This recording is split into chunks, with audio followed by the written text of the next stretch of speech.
Bid'ah dolalah, acara sambut Ramadan dengan tasyakuran dan selamatan, atau megengan dan munggahan. Ini adalah pernyataan orang-orang Wahabi. Wahabi berkata begini, jangan mengadakan acara selamatan ataupun acara tasyakuran untuk menyambut bulan Ramadan, karena acara tersebut adalah bid'ah dolalah. Sebab Rasulullah SAW dan para sahabat tidak pernah mengadakan acara menyambut bulan Ramadan dengan selamatan ataupun dengan tasyakuran. Oleh sebab itu, acara menyambut bulan Ramadan dengan selamatan dan tasyakuran adalah sia-sia, tidak memperoleh pahala, tetapi justru memperoleh dosa besar, karena telah membuat bid'ah dolalah yang mengada-adakan hal baru di dalam Islam. Wahabi berkata lagi begini, jika antum merasa senang dan bersyukur dengan datangnya bulan Ramadan, maka Rasulullah SAW dan para sahabat itu lebih senang dan lebih bersyukur. Tetapi Rasulullah SAW dan para sahabat tidak pernah mengadakan acara menyambut bulan Ramadan dengan selamatan dan tasyakuran. Oleh sebab itu, jangan sekali-kali mengadakan acara menyambut bulan Ramadan dengan selamatan maupun dengan acara tasyakuran. Jika ada yang menemukan satu dalil hadis bahwa Nabi atau para sahabat menyambut bulan Ramadan dengan acara seperti itu, maka silahkan tunjukkan kepada kami. Akan kami kaji derajat hadisnya. Kata orang-orang Wahabi. Ini memang orang yang bingung dalam beragama ya begini ini. Makanya perlu kita jawab supaya clear ya permasalahan.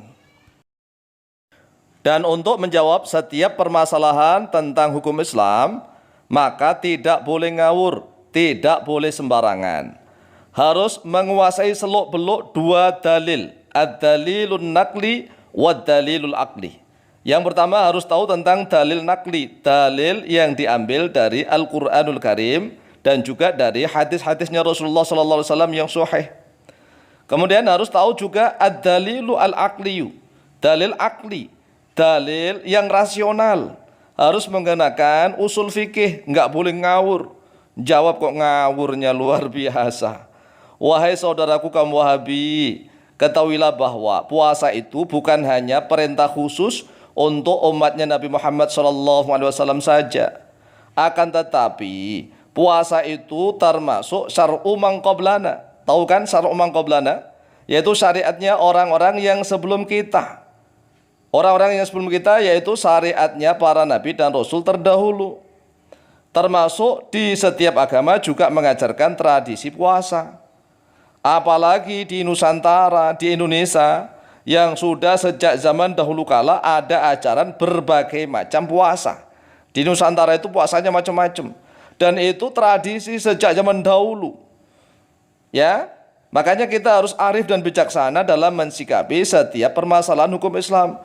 Enggak boleh daldal, kalau enggak ada dari Rasulullah langsung bid'ah dolalah, bid'ah dolalah. Ente dalam beragama ini kayak apa sih? Kaku amat, Masya Allah. Coba perhatikan ya. Makanya perintah puasa di dalam Al-Quran berbunyi begini coba. A'udzubillahi minasyaitonirrajim. Ya ayyuhalladzina amanu kutiba alaikumus siyamu kama kutiba alal ladzina min qablikum. Ya ayyuhalladzina amanu, wahai orang-orang yang beriman, kutiba telah diwajibkan alaikum atas kalian asyamu terhadap puasa. Kama kutiba. Lah kan kama sebagaimana sesuatu yang telah diwajibkan alalladzina min qablikum atas orang-orang yang sebelum kalian. Jadi kita ini mengikuti tradisi para ulama yang sebelum kita. Para ulama mengikuti tradisi ulama sebelumnya. Begitu juga Rasulullah SAW. Rasulullah itu bukan membuat tradisi baru, bukan. Ma kuntu bid'am minar rusuli. Dan puasa itu ya termasuk tradisinya umat-umat terdahulu. Karena apa? Jelas sekali juga ayatnya, kama kutiba 'alal ladzina min qablikum, sebagaimana yang telah diwajibkan atas orang yang sebelum kalian. Makanya puasa itu termasuk syar'u man qablana. Inilah yang harus dipahami. Ya. Makanya belajarnya itu harus tuntas. Astagfirullahaladzim. Masa magengan munggan langsung bid'ah dolalah. Belajarnya itu loh enggak tuntas. Dan begitu ditanya hukum langsung daldul sembarangan. Perhatikan itu ayatnya. Ya ayyuhalladzina amanu kutiba 'alaikumusyiyamu kama kutiba 'alal ladzina min qablikum. Yang sebelum kalian. La'allakum tattaquna, agar supaya kalian tattaquna, yaitu bertakwa oleh kalian. Dalam surat Al-Baqarah ayat yang ke-183. Jadi jelas kan? Puasa itu bukan tradisi yang baru, bukan. Bukan hanya di dalam umatnya Nabi Muhammad SAW, bukan.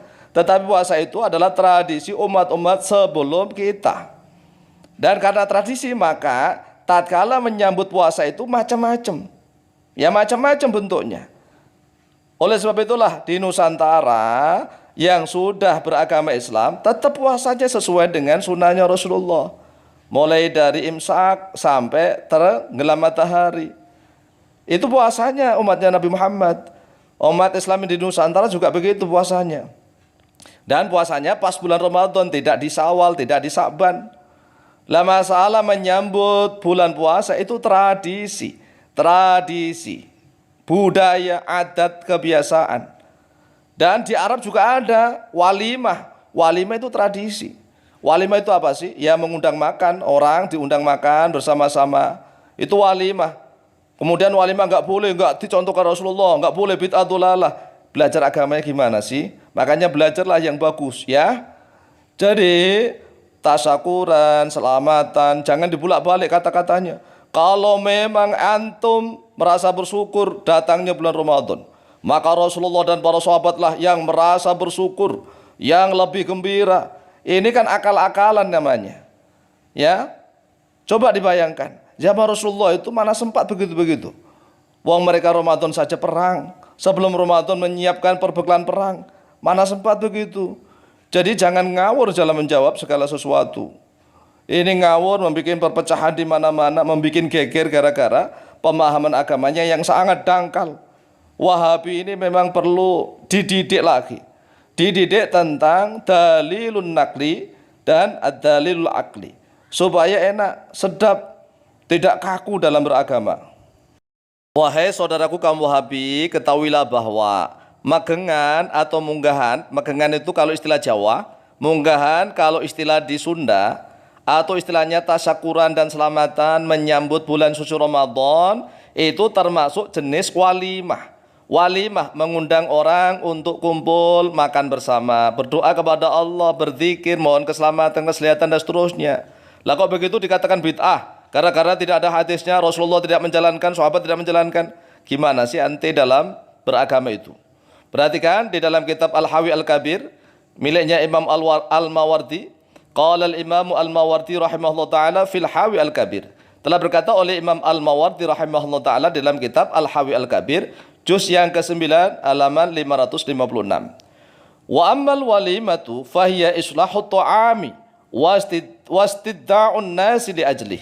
Ya ini, walimah itu adalah menghidangkan makanan. Makanan dihidangkan dan memanggil, mengundang manusia, orang-orang untuk makan bersama. Masa enggak boleh? Wal walaimu sittun, dan beberapa walimah itu ada 6. Ini menurut penelitian Imam Al-Mawardi. Yang pertama walimatul ursi dan seterusnya. Yang kedua walimatul khursi. Yang ketiga walimatul i'dhari. Yang keempat walimatul waqirati. Yang kelima walimatul naqi'ati. Yang keenam walimatul maktubati. Ini ada walimah maktubah. Wa hiya al-walimatu li ghairi sababin. Ada walimah ngundang orang makan, kumpul bersama tanpa sebab. Itu namanya walimatul maktubah. Ini tradisi sebelum zaman Rasulullah sudah ada walimah begini. Di Nusantara magengan atau munggahan itu tradisi. Orang memanggil orang untuk makan bersama, berdoa bersama, enggak boleh. Ente itu gimana sih? Ya Allah. Makanya belajar agama ini yang baik ya. Yang baik dalam belajar agama. Mudah-mudahan tidak menjadi perpecahan, tidak menjadikan gonjang-ganjing antar umat Islam. Kalau agamanya itu lengkap, pemahamannya lengkap, sempurna, menyejukkan dimanapun, menjadi rahmatan lil alamin. Kalau ilmunya cetek, dangkal, seperti air yang kucak-kacik, kucak-kacik, kucak-kacik begitu itu, menjadi bingung semua. Ya, wallahu taala a'lamu biswab.